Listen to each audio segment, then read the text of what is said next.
各位同學早晨，我係4班溫子軒，我係5A班關慶樂。子軒，我哋今日會講啲咩啊？今日我哋會同大家回顧一下2025年5則重要嘅年度新聞。第一則係 AI 市場競爭激烈，DeepSeek 低成本震撼科技界。2025年1月，DeepSeek 正式推出，官方宣稱僅以600萬美元開發，效能媲美其他同類 AI 模型。消息震撼科技界，受此影響，科技股、晶片生產商等股價暴跌。第二則係中美貿易戰升溫。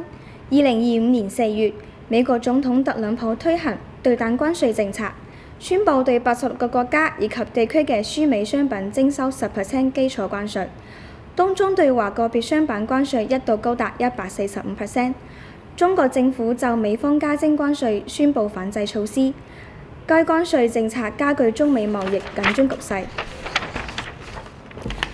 第三則國際新聞同我哋息息相關。天主教教宗方濟各逝世，良14世上任。2025年4月21日，天主教教宗方濟各因中風並發心臟衰竭，於梵蒂岡聖聖馬爾大之家逝世，終年88歲。其後，羅伯特方濟各普瑞弗斯特當選繼任為新任教宗，取名良14世，成為天主教會首位美籍教宗。第四則係有關地震傳言，令日本旅遊業受影響。日本漫畫《我所看見的未來》中有關7月大地震及海嘯嘅預言，喺多個地區廣泛流傳，引發當地及周邊地區民眾恐慌。傳言令到去日本嘅遊客明顯減少，航班班次減少，衝擊日本嘅旅遊業。日本政府同相關領域專家強調，預言欠缺科學依據，呼籲民眾保持冷靜並做好防災準備。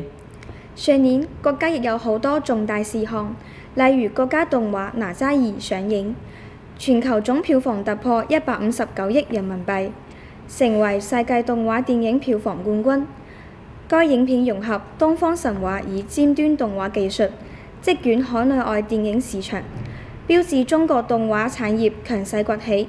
2025年度新聞回顧暫時嚟到呢度，我哋下次再見，多謝大家。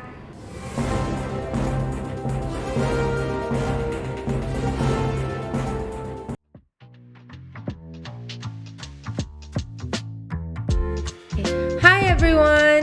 Welcome back to 1 Minute English, where we teach you everyday phrases in under 1 minute.